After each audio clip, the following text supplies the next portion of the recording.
A shocking inflation report on last Thursday, and then inflation numbers again tomorrow. What does this mean for your investments? We're going to cover these questions and much more on today's Market Minute. Today, November 14th, 2022, we had a shockingly low CPI report last Thursday, which sent the markets crazy. Our bond market went up 159 basis points.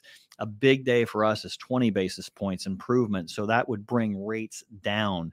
Well, that was a shocking report because inflation came in about half of what it was expected as far as the consumer price index.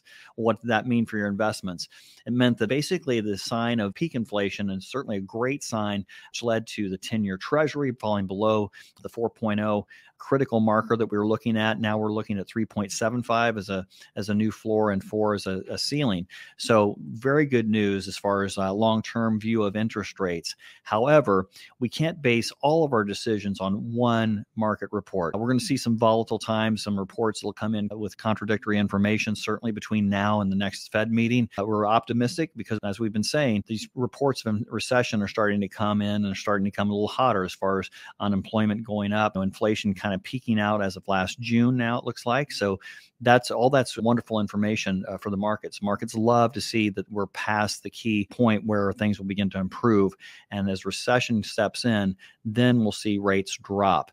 Tomorrow, Tuesday, the 15th, we have producer price index coming out. This is wholesale goods that are coming out, what it costs for raw materials that make finished consumer goods. So it's a precursor to inflation, because then that's passed on to the manufacturer of goods and then on to the consumer as consumer price index. So tomorrow's inflation figure is a big thing we want to be on the lookout for any alerts to lock. What this means to you: if you're a realtor and you've got your clients in escrow to purchase a property, you might want to float right now. In other words, not lock your interest rates, because we see that those recessionary reports are picking up steam, and we may have seen peak inflation. Good stuff that way. However, we're going to see some volatility in the coming weeks, so it might be kind of choppy on the way down. So we're not hanging our hats on one report, but it's certainly a good sign. If you found this information helpful today, drop a like below and be sure to subscribe to our channel.